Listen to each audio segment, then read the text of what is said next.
Well, this morning I want us to take a look at the handwriting on the wall.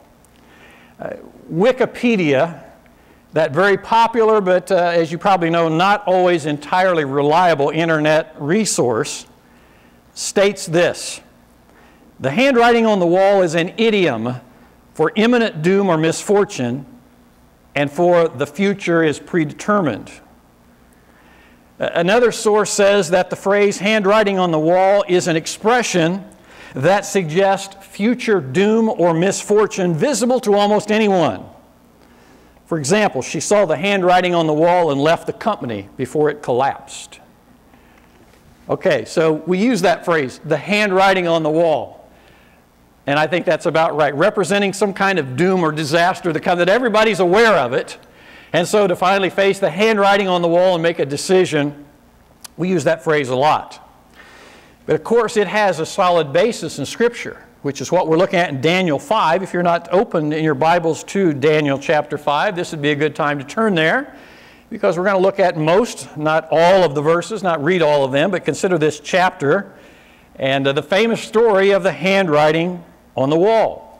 Before we get into looking at chapter 5, there's some background that's very important for us to be aware of. You may not be great history buffs. I don't know that I always am. But you need to know this stuff about history in order to frame what it is that we're going to take a look at. King Nebuchadnezzar, a name that we have used a lot in the past few weeks, Daniel chapters 2, 3, and 4, much about King Nebuchadnezzar, a very powerful ruler, who died in about the year 620 BC. In fact, I think he did die in the actual year 620 BC. There were a series of rulers who followed after him, some rather short-term leaders. Eventually, his son came to power, and almost simultaneously, his grandson. And so at the same time, his son and his grandson are leading the Babylonian empire that Nebuchadnezzar had been in charge of. Well, during that time, here's another little history lesson you need to know about. The Medo-Persian army was on the offensive. The Medes and the Persians, they had formed an alliance and they were working together. And so they were a growing military and political force during that time. Now that may sound a little bit familiar because Persia, if you know anything about today's news, you know that what's old is new. What's a country that's making a lot of news today? Iran. That just so happens to be the region of ancient Persia. The Persian Empire included much, much more area than the modern-day Iran, but nevertheless, what's old is new. So you can kind of look at some of the noise that Iran is making today, and they were making that kind of noise back in that day and age, and they were growing. They were a military force to be reckoned with. And so after the time of Nebuchadnezzar, they had won some significant military battles against the Babylonian Chaldean army. But the capital city of Babylon was not to be concerned about what was going on, because they were quite secure in their own little situation. And so while the war was raging around them, the battles around them, Babylon, the capital city itself, was okay. They had sufficient food and supplies to potentially last for many years, because this was a 3,000 plus acre city, and there was a lot of farmland that was actually inside the city walls. And so the city of Babylon, as many of the ancient cities had at that time, had a moat around it, and that was kind of an obstacle for armies to be able to try to get across that. But what's real interesting is the wall that went around the entire city. And this is why Babylon was a very safe place. They had a double wall that totally encircled the city that was estimated to be 85 feet thick. So imagine a wall 85 feet thick. It is also estimated that it was about 350 feet tall. That would be about a 32-story building height. Or, those of you that follow the space program, like I've done over the years, just a little bit less than the height of the Saturn V rocket that we sent men to the moon on. So just a little bit less than the height of that great big rocket that was built several decades ago. That's how tall the wall of the city was around Babylon. 350 feet high, 85 feet thick, and it said that they had about 100 towers positioned on the wall for the military. So if there was any threat from an invading army, 100 towers could be manned by the military from that great height of 350 feet. They could certainly fend off anyone that was a threat to the city. So the city of Babylon was quite a fortress. Defeating the city was literally an impossible task. Well, impossible, at least humanly speaking. Daniel chapter 5, the first 4 verses. It says, Belshazzar, the king. By the way, don't confuse him with Belteshazzar, the name that was given to Daniel. Belshazzar, the king, held a great feast for 1,000 of his nobles. And he was drinking wine in the presence of the 1,000. When Nebuchadnezzar tasted the wine, he gave orders to bring the gold and silver vessels which Nebuchadnezzar, his father, had taken out of the temple, which was in Jerusalem, so that the king and his nobles, his wives, and his concubines might drink from them. Then they brought the gold vessels that they had taken out of the temple, the house of God which is in Jerusalem, and the kings and his nobles, his wives, and his concubines drank from them. They drank the wine and praised the gods of gold and silver, bronze, iron, wood, and stone. So there's our background as we get into chapter 5. The king holds a great state dinner, as we might say today. He invited 1,000 guests, so it's a pretty big dinner. And obviously the alcohol is flowing pretty freely. And no doubt there's lots of music. There's important guests who have gathered. And so at the very beginning of the party, we're told here, the king decides to sample some of the wine. Must have been some pretty good stuff. So he gives an order, which was really a rather fateful order.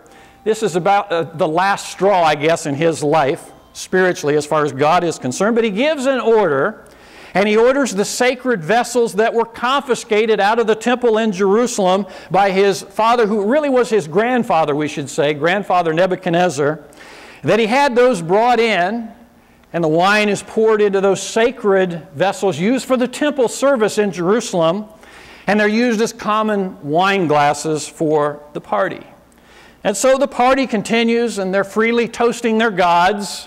And I find that a little bit absurd as I look into verse 4. They're praising the gods of gold and of silver and of bronze and iron and wood and stone. I'm thinking that's just really stupid, but nevertheless, those are the gods they worship, so that's the story, and so we relay that. So here they are, yeah, toast to the god of gold, a toast to the god of silver. Anyway, this stuff's going on. And so that's what's happening at this great state dinner that Belshazzar decided to hold. So verses 5 and 6. Suddenly the fingers of a man's hand emerged and began writing opposite the lampstand on the plaster of the wall of the king's palace. And the king saw the back of the hand that did the writing. Then the king's face grew pale, and his thoughts alarmed him, and his hip joints went slack, and his knees began knocking together. A lot of imagery there. I don't have any problem picturing that whatsoever. I guess I have trouble picturing the hand writing on the wall. That's a little bit hard to imagine. This kind of wispy hand all of a sudden begins to write on the wall. And I guess what you read about the king probably would have been a lot funnier if it were not such a serious matter. He's scared out of his wits. His hip joints went slack. His knees began to knock. You just picture this. It's not like a cartoon image to me, I guess, but you get the idea. He is absolutely scared to death. So I'm picturing this scene at this 1,000 guest party that's going on. And so you picture that the moment the hand, and I'm just kind of taking some liberty here, but the moment that finger begins to write on the wall in the palace, and no doubt one by one the guests began to see that. And so I'm just imagining the musicians that are playing, all of a sudden they quit because they see what's going on. And no doubt there's some pretty dancing girls that are there, and all of a sudden they stop and look at the wall. And no doubt the guests are visiting and laughing and carrying on, and one by one, look over there, look over there. That begins to stop. The waiters are bringing out trays with food and drink and so forth, and it begins to catch their attention. I just picture this whole thing grinding to a stop all of a sudden, and King's kind of center stage, and you're looking at this guy, just the blood drains right out of his face. His face becomes pale again. Hip joints go slack. His knees begin to knock. I can just picture this in my mind. That's what's taking place. So verses 7 to 9, it says, the king called aloud to bring in the conjurers, the Chaldeans, and the diviners. The king spoke and said to the wise men of Babylon, any man who can read this inscription and explain its interpretation to me, shall be clothed with purple and have a necklace of gold around his neck and have authority as third ruler of the kingdom. Then all the king's wise men came in, but they could not read the inscription or make known its interpretation to the king. Then King Belshazzar was greatly alarmed. His face grew even paler, and his nobles were perplexed. Like father, like son, or like grandson, like grandfather, it sounds to me like, because I'm thinking about Nebuchadnezzar. Good old Nebuchadnezzar. Sounds like he did something very similar. He has dreams that he can't understand, so he calls on all the wise men to come in and try to interpret the dreams and the meaning and so forth. And so here's something rather similar that happens to his grandson. And so he wants to know what it's all about. And so he makes a great promise. We're going to honor you if you can tell us what it means, giving you up to a third of the kingdom, that they can be in charge of. And it's interesting that he can only offer that much. He couldn't give a half of it because, again, he's the grandson. Dad's still kind of in charge. Apparently, history tells us Dad's off somewhere else, probably fighting a war. So grandson Belshazzar is left in charge. So he's accurate to say, I'll give you a third because that's all he could get. He couldn't give Dad's share of it away. So anyway, he's desperate for an answer and a solution, and so he makes that kind of an offer. Verses 10 to 12, it says, the queen entered the banquet hall because of the words of the king and his nobles. And the queen spoke and said, O king, live forever. That's what you say to kings, I guess. O king, live forever, and do not let your thoughts alarm you or your face be pale. There is a man in your kingdom in whom is a spirit of the holy gods, and in the days of your father, illumination, insight, and wisdom, like the wisdom of the gods, was found in him. And King Nebuchadnezzar, your father the king, appointed him chief of the magicians, conjurers, Chaldeans, and diviners. This was because an extraordinary spirit, knowledge and insight, interpretation of dreams, explanation of enigmas, and solving of difficult problems were found in this Daniel, whom the king named Belteshazzar. Let Daniel now be summoned, and he will declare the interpretation. The queen's pretty sure of herself. By the way, the queen is probably his mother, not his wife. And so she's very much familiar with Nebuchadnezzar and all that went on and the things that happened with Daniel. Daniel is a legendary figure, probably somewhat retired at this point in time. It is estimated he's a man probably about 80 years old. So he's of age. He ought to take his pension and retire. And so no doubt Daniel has retired at that time, but the queen knows about what went on in his life. And so the queen reminds her son, hey, don't be alarmed about what's going on. There's one man, just one man that's able to solve the dilemma here, and we need to call him in because he has, quote, a spirit of the holy gods within him. That is an identical statement that Nebuchadnezzar made if you look back in chapter 4, verse 8. That's what Nebuchadnezzar said before he knew the one true God, Yahweh. And he had a different take on the spirit that was within Daniel, but the grandson doesn't know God like Nebuchadnezzar did, and the queen apparently didn't either, so she says within him is a spirit of the holy gods. He's an outstanding individual, but we don't really know the God that he belongs to. And so Daniel is called in, according to verses 13 to 16, and Belshazzar speaks with him about what he knows about him. He seeks his interpretation of the handwriting, and he offers the same reward to Daniel that he offered to all the other wise men that had already been called in that couldn't solve this dilemma. And verse 17, it says, Then Daniel answered and said before the king, Keep your gifts for yourself, or give your rewards to someone else. However, I will read the inscription to the king and make the interpretation known to him. Talk about a man of character. Daniel's proven time and again in our studies out of this book, he's a man of character, a young man of character, now an elderly man of character. Here he's been given a pretty enticing offer. If you just tell me what this means, I'll make you the third ruler of the kingdom. I'll honor you with the robe and gold and all that kind of stuff. He just totally blows it off, just very quick. Hey, give it to somebody else. Keep it for yourself if that's what you want to do. I'll tell you what the handwriting means, but I don't care at all about what it is that you're going to offer me. And of course, as the story goes on, Daniel probably realized that this is pretty fleeting anyway. Whatever the king offers to him isn't going to last for very long. So verses 18 to 21. Again, we're not going to read this whole thing, but I sure encourage you, if you're not familiar with this chapter, go home and read this whole story because this is absolutely fascinating. Verses 18 to 21, Daniel gives King Belshazzar a history lesson about Grandpa Nebuchadnezzar. And so he tells about all that went on in his life, things that no doubt the grandson knew anyway. And he leads up to one key point that he wants this young king to know about, and that is that God humbled Nebuchadnezzar until he learned that the Most High God is ruler over the realm of mankind and that he sets over it whomever he wishes, verse 21. In fact, if you don't have verse 21 highlighted in your Bible, I encourage you to do that, because I think verse 21 may very well, this is my opinion, verse 21 may well be the theme of this whole book. So if you want to know what these 12 chapters of Daniel really are all about, it's not just about prophecy. It's not about an interesting story about a man named Daniel and 3 of his friends. It is about one pertinent fact about the Most High God, singular, the Most High God, who is ruler, according to that verse, over the realm of mankind. God who made everything, the one true God, the God of Israel, that one God is ruler over the whole realm of mankind, and he sets over it whomever he wishes. You think about that in terms of governments. You think about that in terms of this government, if you wish. God sets up rulers whoever he wishes. God puts in charge whoever he wants in charge for his purposes and his alone. And so Daniel reminds him of that and basically saying, you are in charge, king, because God said it was all right for you to be in charge right now. There is a God you need to know. Your grandfather knew that God humbled himself, and you need to recognize that fact. Verse 22, he drives the point home. Yet you, his son, again more accurately his grandson, yet you, his son Belshazzar, have not humbled your heart, even though you knew all this. Again, you think about Daniel as a man of character. It takes guts to go before the king and to tell him this whole story and to say, you haven't done what you ought to do.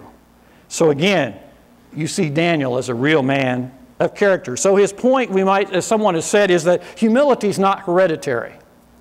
If it was, he'd been humble like grandfather Nebuchadnezzar was. He knew the story of grandfather's life, but he did not humble himself. And so Daniel says, you have exalted yourself, and what's more is you've done something that is absolutely abominable. You took the sacred vessels out of God's temple for your heathen party. You have been praising your so-called gods. You have failed to glorify, note this, verse 23, the God in whose hand are your life breath and your ways. Again, Daniel's about knowing God, knowing the Creator. And so he makes this statement, you do not know the God in whose hand is your life breath. You wouldn't be drawing a breath right now if it were not for your Creator, God. And all your ways are in His hands. Of course, Daniel knew what was going to happen in very short order. So Daniel goes on and he tells the king the 4 words that were written on the wall by that mysterious hand, verses 24 and 25. And then, verses 26 to 28, he tells him exactly what those words mean. This, verse 26, is the interpretation of the message. Meaning, God has numbered your kingdom and put an end to it. Tekel, you've been weighed on the scales and found deficient. Perez, your kingdom has been divided and given over to the Medes and the Persians. So he says that's what was written. That's what it means. And so verse 29, the king immediately insists that Daniel be promoted and honored. Remember, Daniel said, hey, just keep it for yourself or give it to somebody else. But apparently the king is persistent, so they literally put a robe on him and put a gold chain around his neck. And he offers him 1/3 of the kingdom. But verses 30 and 31, the very end of the story, that same night, Belshazzar, the Chaldean king, was slain. So Darius the Mede received the kingdom at about the age of 62. Came about exactly as was said. The handwriting on the wall was of imminent doom, certainly for this man, because within a matter of hours after these things take place, he is killed by the invading king, who found a way, by the way, into Babylon. It said they found a way to stop the water that flowed in. And so in spite of 80-foot thick walls, 350 feet high, they found a sneaky way to get in. And so they literally came in under the walls, surprised them, and defeated them, and the king was killed that very night. And so that's the story of the handwriting on the wall that we find in Daniel chapter 5. Do you know, I've shared with you before, I think there are 2 key things about the book of Daniel that we need to make sure we keep in focus as we study this important book. The word character and destiny. Because I think Daniel ultimately is about those things. Sure, it's about the God who reigns supreme. We're learning more and more about him as we go through. But it is about character and destiny from a human standpoint. Character, good or bad, factors into our destiny and to our ultimate destiny. Right here in chapter 5, we have the story of two men and the role that their character played in their destiny. You think about Belshazzar the king. Very important, probably a cocky young man who's now in charge of the kingdom because dad's away. And so we learn a lot about his character. He has no regard for God whatsoever, even though he should have known better through his grandfather. And so his character is such that he could care less about anything except what he wants and his own pleasure. And so his character plays a factor in his destiny. He dies the very night of this great party. But the other man is the man Daniel that we spend so much time talking about, a man of impeccable character who is given an opportunity to testify about Yahweh God at a state dinner of 1,000 people that don't know who he is. Not only that, Daniel lives on to have an important role of influence under several government administrations. His character was a factor in his destiny and his time in this earthly life. But of course, his character also is a factor in destiny for us, because through Daniel we know about our future. There are things that we learn in the upcoming chapters we look at regarding our future. And so Daniel's character is certainly a factor in our destiny as well. But to bring it down on a personal level, our character is a key factor in our own destiny as well. There's just some great lessons in this one chapter alone. In fact, if we could kind of peel back another layer of what we've just looked at, I think there's some additional lessons we need to take a look at before we set this aside. One is found in verse 26 that we looked at, the handwriting on the wall that God has numbered your kingdom and put an end to it. God has numbered your kingdom and put an end to it. That sounds like something rather calculating, and I think that reveals something about God. God is calculating. God is exact concerning governments. As one writer says, the duration of an empire is not left to chance, to human enterprise, to satanic capacity. It is reckoned out by God. Think about that. Think about some implications even for our own government. It is a sobering reminder. Another layer that I peel back and consider out of this chapter, verse 27, you have been weighed on the scales and found deficient. To me, that's a picture that takes me to the deli. And you know, you think about times you go into the deli and order maybe a pound of a certain kind of cheese or a pound of sliced ham or turkey or whatever. And you think about somebody who's really conscientious that's working on the other side of the counter, and how they very carefully put it on the scale. And I don't know how many times I've heard them say, do you want a little bit more or a little bit less? You know, they're very exact about weighing it out on the scales. And so I think about that picture as I think about what is said here, the handwriting on the wall. God weighs out the value of actions. God measures out justice with exactness, another great lesson that we learn concerning God. And so apparently for government leaders, like the leader that we've just read about, when the scale doesn't tip exactly the way God wants it to, he abruptly acts. And that's the end of a government leader. And so moral and spiritual decay, which often have long-term effects in any government, those come along, but eventually there comes a time when the scale is tipped the other way. And that's when God acts very swiftly in judgment. As I think about being weighed in the scales and found deficient, that is something that's extremely personal for every one of us, because you know what? All of us are weighed on the scale. We're found deficient as well. Because when you get right down to it, humanly speaking, none of us are any better off than Belshazzar. Romans 3:23 says that all have sinned and fall short, are deficient of the glory of God. There is not a human being on the face of planet Earth that is not weighed in the scales and found to be deficient. That's the bad news, but there's some good news. You know, you've heard about the dishonest butcher that would try to rip off his customers sometimes when they weren't looking, and he'd put that meat on the scale and lay a finger on it and kind of weigh it down. There you go, there's a pound. Well, it wasn't quite a pound because he had put some extra weight on the scale. And I'm thinking that in a positive sense, that's what we have going on for us here.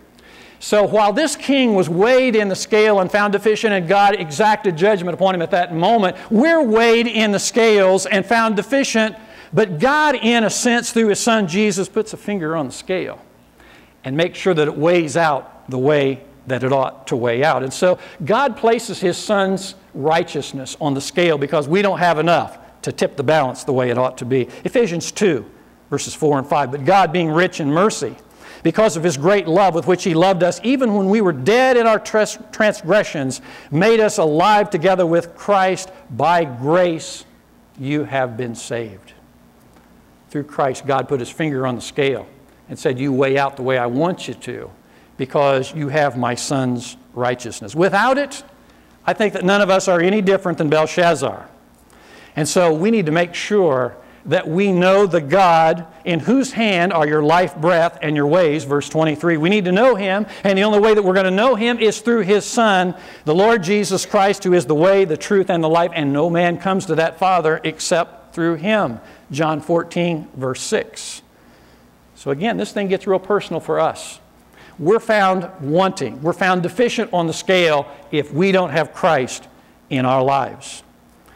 I want each one of us to consider today where it is that we stand with the God in charge of all things that we read about in Daniel.